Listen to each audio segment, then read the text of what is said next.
From the island of Themyscira to the nth metal deposits of Thanagar, I am Dom of X, and today we're going to be doing an overview of DC Finest Green Lantern, the defeat of Green Lantern. Let's get into it.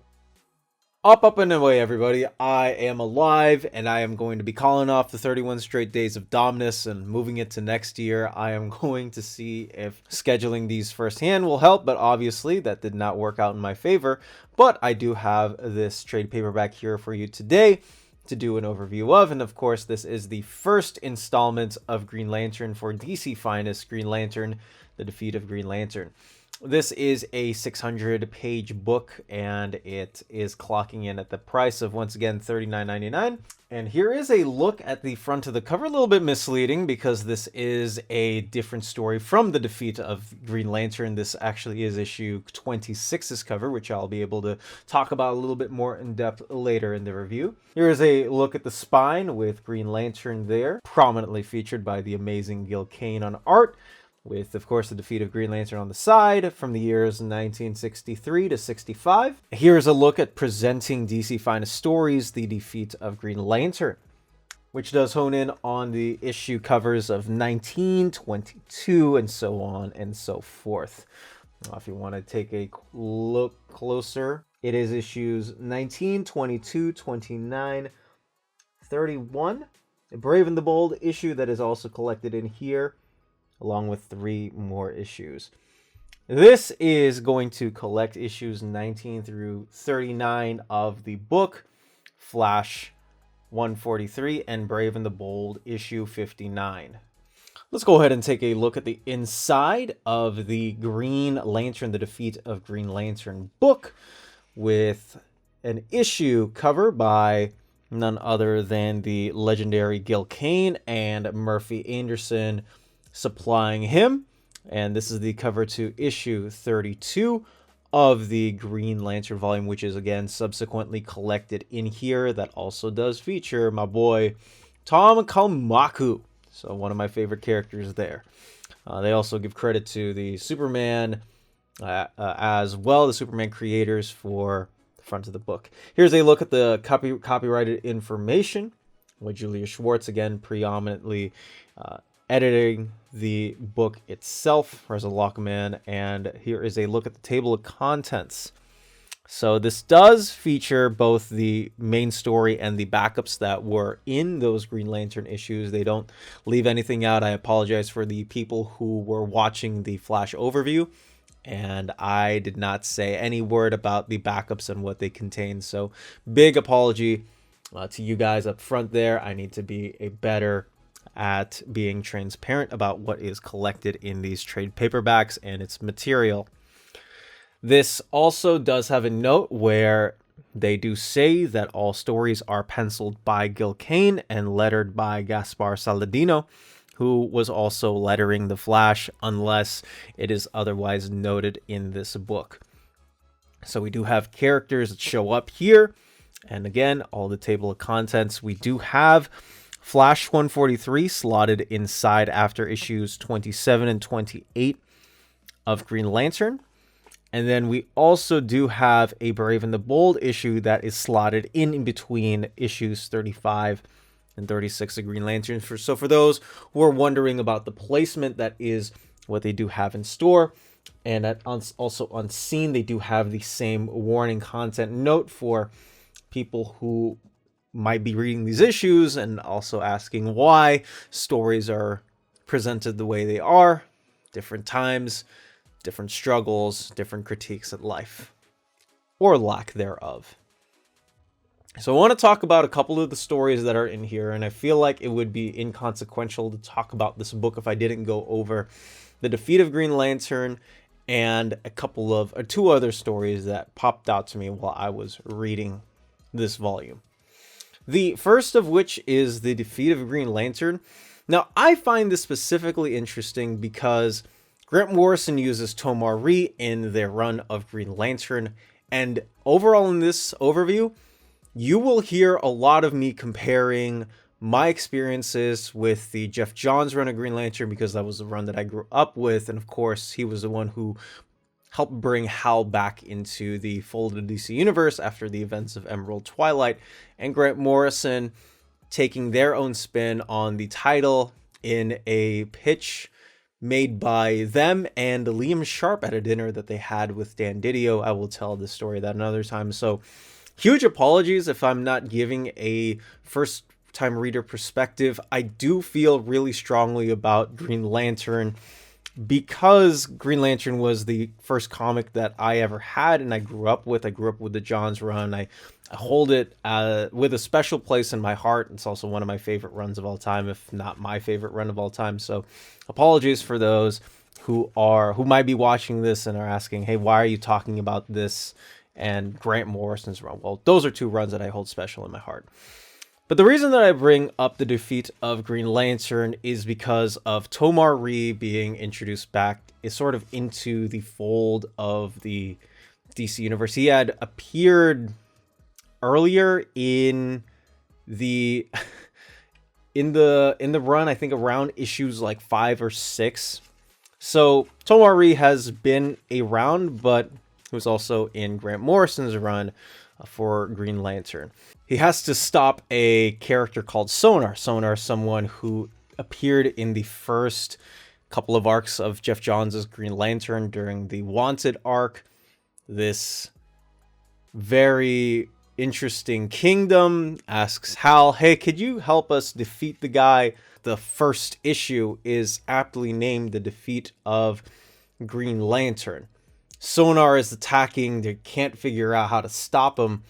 So Hal has to recount, hey, this is how I defeated this character. It's not reverberated through the rest of the book because Hal Jordan, yes, he does get his butt whooped. He is a dummy. But it's not every single issue that is considered the defeat. So I do find that interesting. I do think that they probably should have named this something else. Maybe integrate Star Sapphire into it, because we do have the unmasking of Star Sapphire with Hal Jordan, and which I'll get to a little bit in this book. But also one thing that does and will be of big note is that because they are both written primarily by the same creator, John Broome also does include a lot of Barry Allen for a friendship which would last a very long time for DC. So that is the first story that I am talking about with the defeat of Green Lantern, and why I hope that people don't go into it thinking, oh, this is how Hal gets defeated. I don't know if that would have been the story that I would have presented for this specific DC Finest, but I do find it interesting that they would market and title it with that, along with Star Sapphire Unmasking. I think something like Star Sapphire Unmasking would have been a lot more appropriate for the story than Hal Jordan being defeated. So yes, the next story I will be talking about is Star Sapphire Unmasking the Green Lantern. So yes, the story that I will be, of course, talking about now is the unmasking of Green Lantern by the Star Sapphire. So yes, so while Carol Ferris is out and about, strolling along, she is transformed once again into the Star Sapphire. Star Sapphire being the dual part that sometimes she has sometimes she has less control over than she wants to. She wants to obviously let Hal or Green Lantern know, hey, I am better than you in every form and facet. So she uses an alien creature that attacks Coast City and then destroys the alien. She is trying to get closer to Hal. So yes, so she demands, hey, can you marry me? But Hal can't do that because his mask is being protected by the power of the Green Lantern ring.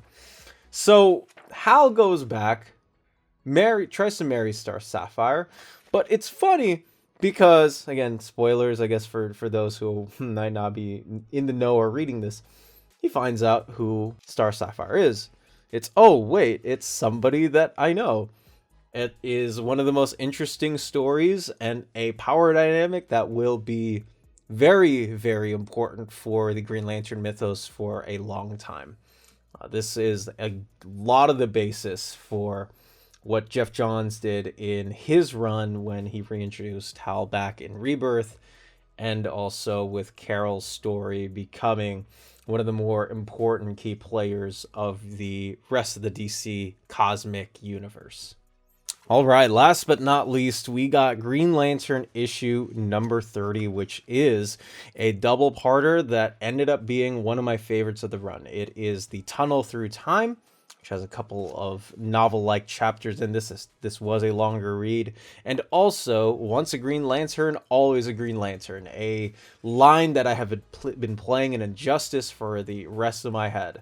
Something that has kept with me at the top of that. This is an interesting story, and by interesting, I mean it is directly catered to me, because when I see prehistoric creatures, I go nuts for it. I do not care what the type of book is. The easiest way for me to relive a lot of the love that I had when I was a kid, I was into dinosaurs, is by putting prehistoric creatures in there. Pterodactyls are not dinosaurs. I'm going to lay that out for the people who might not be in the know because of their body structure, but we're not going to get into that.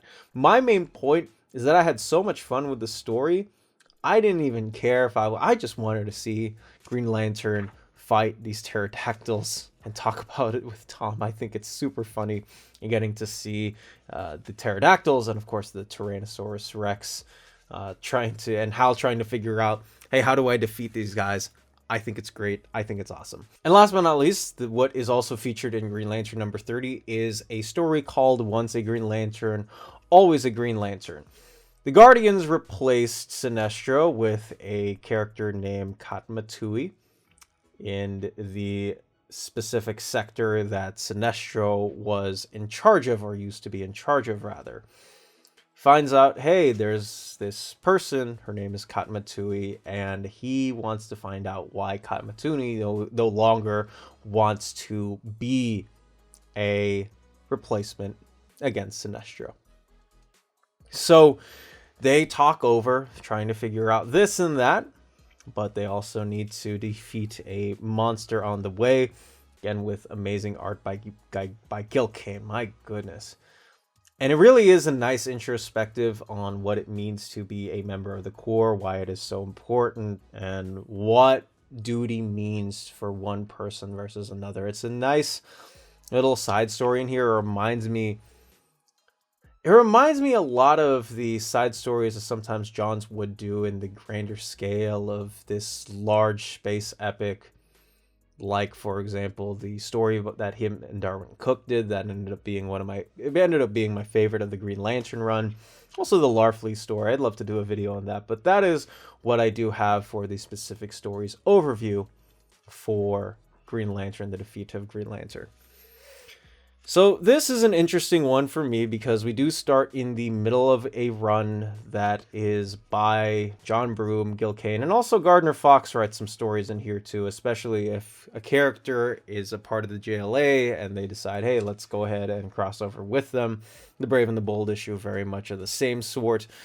But I do find this particular volume interesting because this era of Green Lantern also ended up as one of my favorites and also did lay the roadblock for what would be all the Green Lantern runs that are important right after, right? The Ron Mars inspirations for Kyle Rayner were certainly placed in this title. And I do find what inspired Jeff Johns and Grant Morrison to be interesting as well. Johns, I think, was interested more primarily in the how can we make this cooler aspect of it. You have characters like Tattooed Man, Hector Hammond, Carol Ferris as Star Sapphire, Sinestro. I think it was more impressed that DC had something beneath the layers of what does it mean to have willpower? Can you make that a spectrum? Can you weaponize it in a way to make a cool story out of it? And of course, that would blow up to be the largest selling comic of the 2000s for DC, and the comic that eventually roared me into the hobby. On the other hand, there are a lot of interesting elements that Grant Morrison plays along in this particular volume that also influenced their run. You want to talk about all of the weird creatures that pop up. A tattooed man who eventually shows up in Final Crisis. There's a character in issue number 25. I cannot say the character's name, but they pop up, and I'm like, wait, that person was in the Green Lantern. So it is issue 25 where that character does pop in, and Hector Hammond also pops in.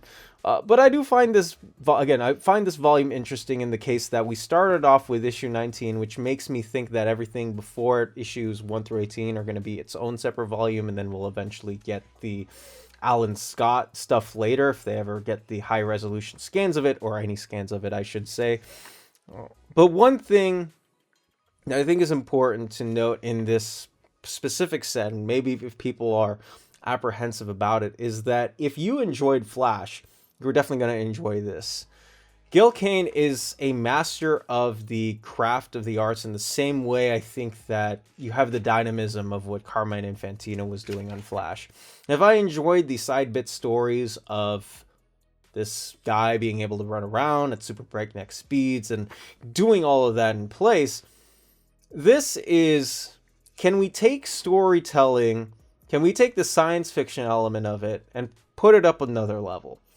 Julius Schwartz and what he did specifically, not only for Flash, but for Green Lantern, to say that this character needed a rebrand right after the Golden Age. Can we make him look cool? Can we make the suit look fresh and appealing for the regular comic book viewer, or the comic reader, I should say? This is, I think, an important case to show. And it very much shows throughout the entire parts of the books, including, I found this really interesting too, where Dr. Light also appears. I didn't know that he was that old. But this is very, very much of the same vibe as Flash. Very easy to read.